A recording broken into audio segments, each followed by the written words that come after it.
าธุชนญาติโยมท่านพุทธบริษัททั้งหลายวันนี้รายการธรรมประทีปส่องต่างก็ได้มาพบปะกับพ่อแม่พี่น้องศรัทธาสาธุชนญาติโยมแห่งครั้งหนึ่งวันนี้เป็นวันเสาร์ที่16เดือนมีนาคมพุทธศักราช2565ซึ่งตรงกับเดือน7เหนือเดือน5ใต้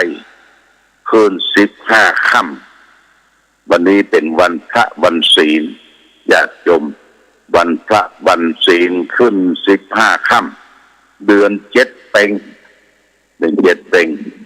แล้วก็วันนี้ก็คล้ายตรงกับวันพญาวันพญาวันก็ญาติโยมบางที่ก็ยังขึ้นวัดขึ้นวาทำบุญสุนทานเทศกาลสงกรานต์ปีใหม่แต่วันนี้วันที่15เมษายนก็ท้องถิ่นบางที่ก็คือเอาวันที่15ต่างวัดพระบาทอุดมศรัทธาญาติโยมก็ได้ขึ้นวัดขึ้นวาวันที่15ตะวันนี้ได้ไปใส่บาตรญาติโปกตาลขันโตกขันเข้าแล้วก็สะเก้าดำหัวผู้เฒ่าผู้แก่พ่อแม่ครูบาอาจารย์ได้ฟังเทศน์ได้ถวายกล่องเจดีย์ทรายอันนี้เป็นรถวะกันเรียบร้อยเป็นวันเด็ก5ค่ำเดือน7เราจะปูจงได้ทั้งก่อการหยุดเตียนบรรดับสืบชะตารถเตียนดับหลับค่อยนอนวันนี้ก็จะถูกใบ2ใบแล้วแต่ช่วย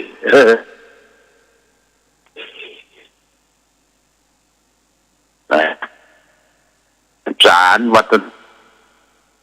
ธรรมกระบูชาปีมคนแก่ตนเนี่ยเมื่อพ่อก็ได้ทำน้ำมุกแก่ศรัทธาอาราธิตใจฟังออนไลน์ขาวอันไปเป็นปลูกบ้านวันที่10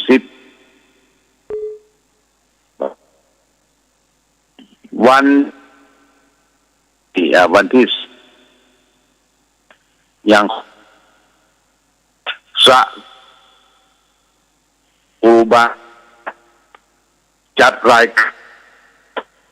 นะสถานที่เจดีย์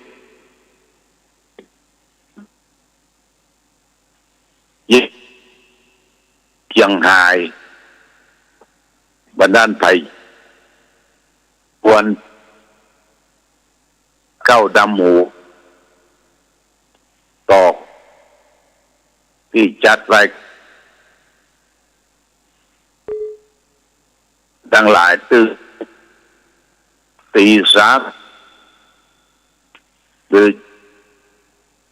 คืนร่วมกันอันจำนวนตั้งไงเป่าอภิษต่างเจริญเปาะแตก 30เอามาสักการะบูเทียนน้ำเข้าของกินของ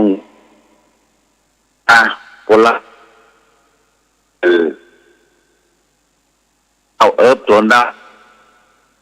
ไปกันมากสักการะบูชาหลวงพ่อที่เป็นปัจที่ว่า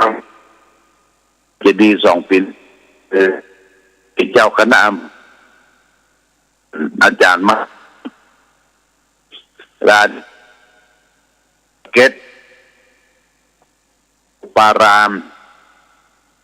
ทั้งใหม่มาคารวะเสร็จแล้วก็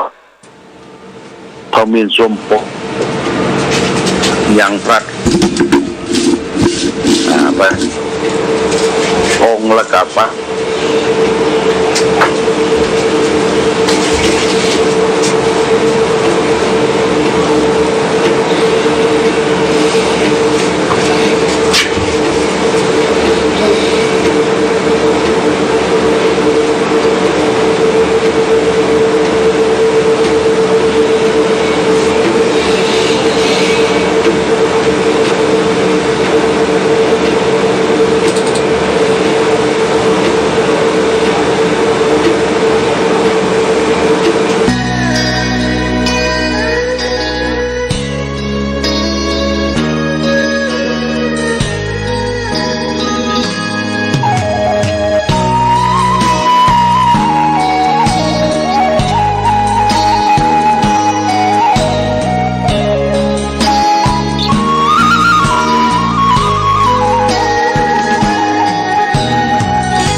จากใต้ลงเหนือ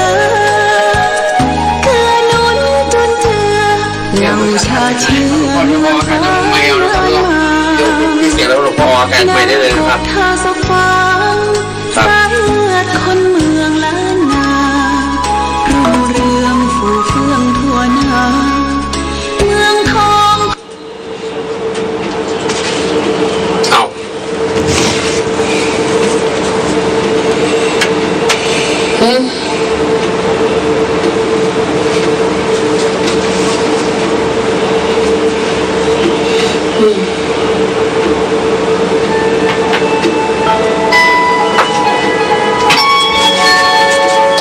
ครับออกกันได้เลยครับก็ญาติโยมมีโอกาสก็ได้ไปร่วมบุญร่วมกุศลกันเด้อที่วัดพระเจ้าสีสองเมือง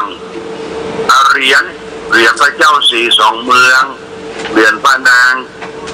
แก้วสีสองเมืองยังมีอยู่ไอ้แก่ปูจาเป็น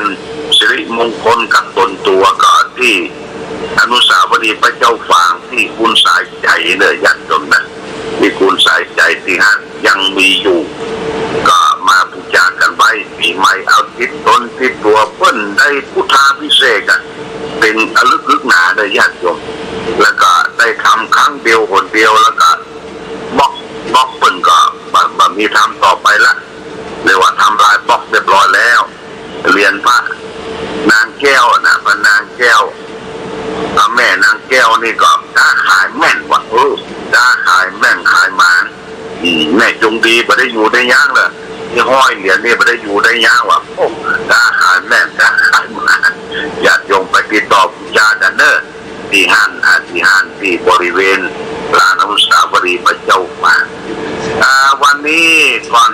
จะจากกันต้องขออนุโมทนาในกุศลเจตนาของทุกท่านที่ได้ให้ได้หอมมีแม่ที่ปลูกกระเบื้องนะแม่ชีลูปลูกกระเบื้องรอบเจดีย์กับนางวีระยอย500 บาทแล้วก็รวมทำบุญสาย500 บาทถ้าท่านมาก็มีแม่ชีวันธนีอิ่มรัตนรัตน์สถานีวิทยุ200 บาทและก็ร่วมปลูกกระเบื้อง1 ตารางเมตร300 บาทโมทนาสาธุและถ้าท่านมาก็มีแม่จงดีเชื้อกันทาพร้อมด้วย ที่จะได้ร่วมไปส่งน้ำก็ได้ให้ได้หอมกันมีแม่วัชรีเชี่ยวนพรัตน์นิตานสาย100บำรุงสถานี100แม่สีนวลสิทธิวังบ้านสีดอนใจพระปู่กำเบื้อง300และก็นายสรวุฒิสิทธิวังนางวัฒิดาสิทธิวังพร้อมด้วยครอบครัวลูกหลานได้ปู่กระเบื้อง2 ตารางเมตร600 บาทแม่กองพิมพ์ปลาบ้านแม่มาวกีเล็กเป็นเจ้าภาพปู่กระเบื้อง1 ตารางเมตร300 บาทและก็ได้ร่วมตานปูแหนม1 ถุง120 บาท120 บาทและก็เจ้าภาพสามเณรโบสถ์ท่าดูร้อนเพื่อจะบวชวันที่25ที่วัดพระบาทอุดมที่แม่จงดีเชื้อกันทารับเป็นเจ้าภาพ1 ตน 1,000 บาทแม่ประภัยวงศรีสุข1 ตน 1,000 บาทแม่จันทร์ศรีสุขาบ้านหนองหงต้นหนุน1 ตน 1,000 บาทพ่อแกนทาเป็งพร้อมโดยลูกหลานบ้านหัวฝาย1 ตน 1,000 บาทโมทนาสาธุเนยญาติโยมท่านสาธุชนเอาละวันนี้ก็พอดีก็เสียงมันคุกคักยังลายย่างก็โอกาสพระสงกรานต์ปีใหม่ขึ้นวันที่15วันนี้เป็นวันพญาวันก็ขอวันที่16วันนี้ขอญาติโยมท่านสาธุชนทั้งหลายได้อยู่สุขสบายปราศจากสรรพสุขโรคโรคภัยทั้งหลายทั้งปวงพร้อมกันนั้นก็ขอให้สมดังความคิดความมุ่งมั่นความปรารถนาที่เราต้องการไปปีเก่าได้ลามพวกได้ละข้ามล่วงพ้นไปแล้วปีใหม่แค่พญาวันได้มาจูจอดรอดเดินตึงตันยังท่านสาธุชนญาติโยมผู้ฟังทุกท่านโดยท่านทั้งหลายได้มีความสุขความเจริญประกอบไปด้วยจตุรัสพรใจ4 ประการคือมีอายุวันนะสุขภาระมีปฏิภาณธนสารสมบัติธรรมสารสมบัติทุกที่วาราธิการเหมือนกันทุกรู